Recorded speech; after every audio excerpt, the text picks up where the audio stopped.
Bonjour à tous, on commence ce tour de la presse sportive en France avec la une journal Le Progrès qui revient sur la victoire de l'Olympique lyonnais sur l'OGC Nice en match amical. Grâce à cette victoire 1-0, le journal local estime que l'OL monte en puissance.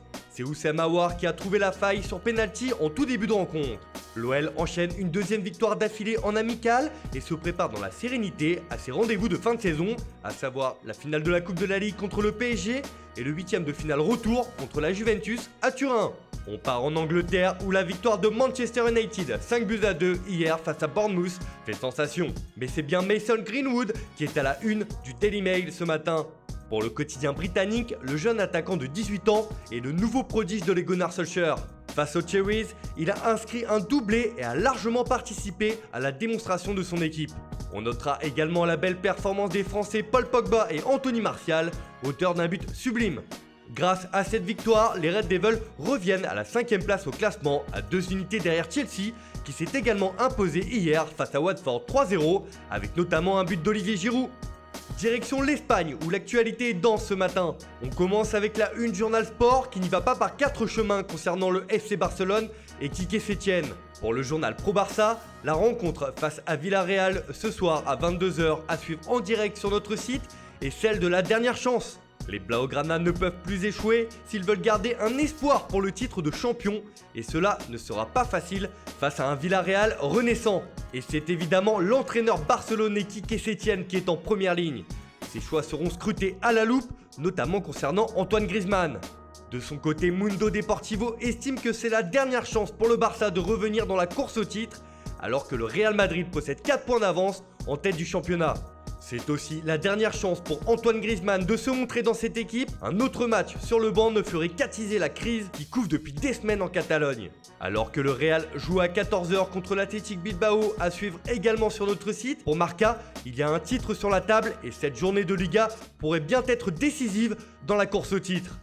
Il y a aussi du mercato à Barcelone avec le serpent de mer Neymar Junior. Ce matin sur son site internet, le journal AS annonce que le Brésilien a un accord avec le Paris Saint-Germain pour retourner au FC Barcelone cet été. En effet, le Barça a encore comme priorité le retour du Brésilien et le PSG serait disposé à le laisser partir contre un chèque de 170 millions d'euros. Car l'attaquant a rempli le contrat cette saison en étant impliqué avec le club de la capitale. Le feuilleton Neymar au Barça est loin d'être terminé. On file en Italie où la victoire 4-1 de la Juventus dans le derby de Turin face au Torino fait la une du Corriere dello Sport. Le quotidien transalpin estime que c'est la fuite. La Juve est à 7 points après la défaite de la Lazio 3-0 face à l'AC Milan hier soir. Le titre de Serie A ne peut échapper à la vieille dame. Cette victoire est à mettre au crédit de Paolo Dybala et Cristiano Ronaldo, auteurs d'un coup franc sublime. La Juve est sans pitié et fonce vers le titre, résume le journal. Le Quotidiano Sportivo revient lui sur le record de Gianluigi Buffon, le gardien bianconeri. En effet, l'Italien est devenu hier le joueur le plus capé de toute l'histoire de la Serie A. Avec 648 rencontres dans le championnat italien, il devance une autre légende locale, un certain Paolo Maldini ou encore Francesco Totti.